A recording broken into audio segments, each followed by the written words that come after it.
Hello and welcome to the People's Millions £50 million lottery giveaway. ITV has teamed up with the Big Lottery Fund, who are offering the biggest prize ever seen on UK television. There are 4 finalists, each with a celebrity champion, and you can vote for the project you'd like to see get the money. More about that later. £50 million could have a major impact for us and for future generations. The project chosen could make a real difference to people's lives. So let's take a look at the contenders. They are the Eden Project, with a visionary new building to meet the challenges of climate change. Sustrans Connect 2, a UK-wide scheme to make it easier to get around on foot or by bike. Sherwood Forest, with a plan to enhance and restore the home of Robin Hood. And the Black Country, bidding to use its famous industrial heritage to become the Green Country. Tonight we're off to Eden with a man at home in jungles and deserts, Mears. He begins at the gardens in Cornwall, where Eden has its roots.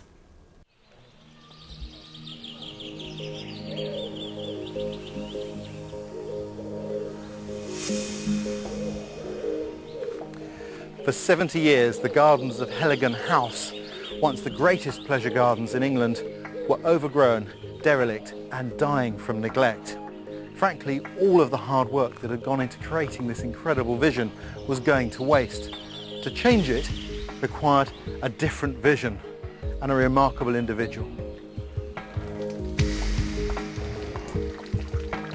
I was in the music industry at the time, and I came in and I just fell in love with the fact that it was this place which had been a stage on which people had lived their lives. And that echo of the past and a time when people were, if you like, rooted in the land just spoke to me.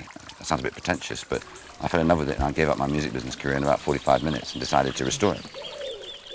But like all great visionaries, Tim wasn't going to be satisfied with just Heligan, and he started to contemplate an even more ambitious project, the world's largest greenhouse. The Eden Project is a living lesson in the relationship between humans and plants. The species inside the domes, or biomes as they're known, are all common ones that we use for food, shelter, medicine and clothing.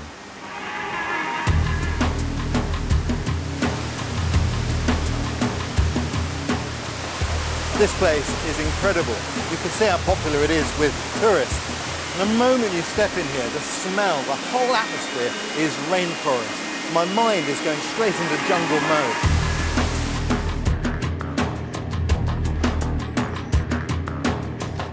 If you come here, you could be forgiven for thinking that the project's complete, but it's not.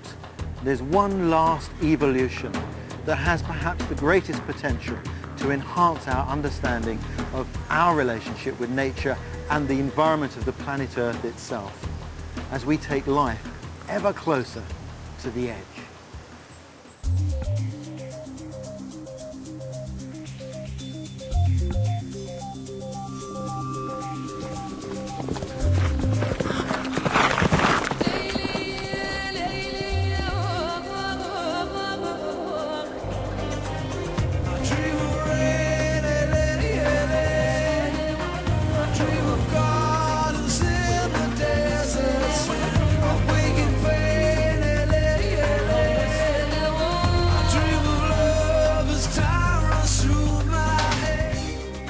The philosophy behind Eden was very simple: to take the most derelict place you could imagine finding, which was a clay pit that was seeping with ores and all the rest of it and full of water, and create life in it.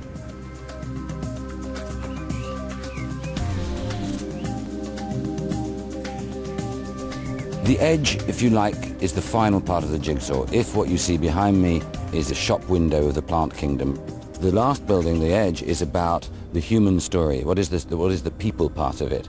Who are we? What is it that we need to learn?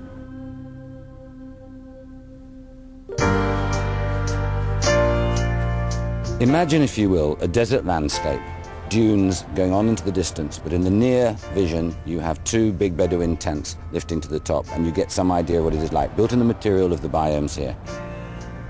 It is specifically designed to capture water, because water is the scarcest resource in the desert regions of the world.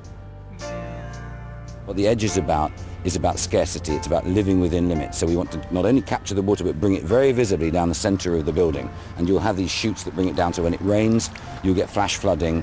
You'll have it being diverted into sort of sacred pools. You'll then have it going to big cisterns deep underground. What we can learn from communities that live on the edge is vast. You've got to imagine the desert as a place which is alien to humans, but the opposite of the desert, the oasis, is, if you like, a symbol of everything that draws humans together. We've got the oasis, the fecundity of the oasis. We've got the sacred nature of water and the scarcity of water.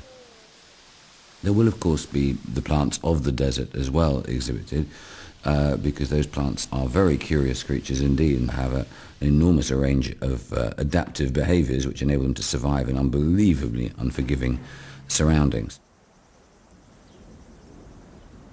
And of course, I think the last thing that you would associate with any, even fictional culture that is dealing with limited resources and great heat would be a market, a bazaar, a souk, a place, a gathering place in the shade, in the shadows, where people can breathe, cool, trade, eat, converse.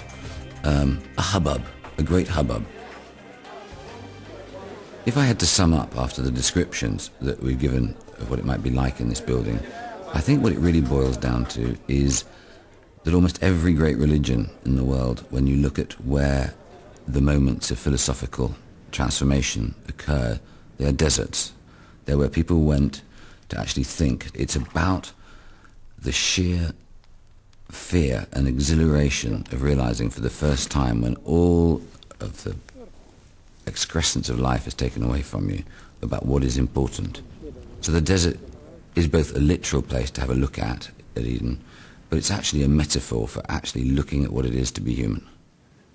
The story I love is the story of the old lady who arrives at a beach after a huge storm, and there are thousands and thousands and thousands of starfish washed up, and she's bending over her old bones and throwing one starfish in and then another one, and a little child comes up to her and he says, "Lady, that's not going to make any difference." And she says, "It's making a difference to him, making a difference to her."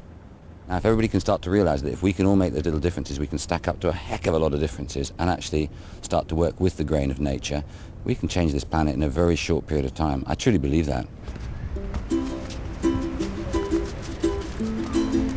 If there was one thing only that people would go away with from the edge, it would be hope. I mean, hope is the lifeblood of all that it is to be Homo sapiens. If you've got hope, you can change the world. If you look at the DNA of a plant and you look at the DNA of a human, to the untutored eye, they look almost identical. We are all earthlings. We are all living on this fragile planet, and the differences between us are very, very slight. In the future, we have to work together, learn from each other, to save the planet!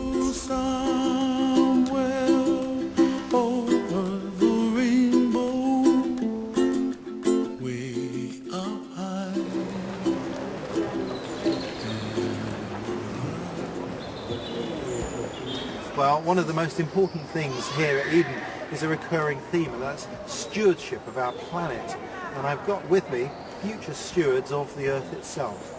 So what have you thought of today and your experiences here? It's really amazing. I just can't believe how they managed to get all the plants and things and put them into a dome. When I go in there, it makes me think about rainforest straight away. It's the smell, I think. As soon as you go in, you get this smell. Vegetation. It's a wonderful, rich smell, isn't it? What other things have you seen? We learned how to make chocolate. You learned how to make chocolate? And we learned that actually the people that grow the cocoa beans don't get very much money. But the factories that turn it into chocolate get more money, and we think it should be the other way around. Wow. And would you make good chocolate, do you think? Yes, definitely. We make a lot of chocolate.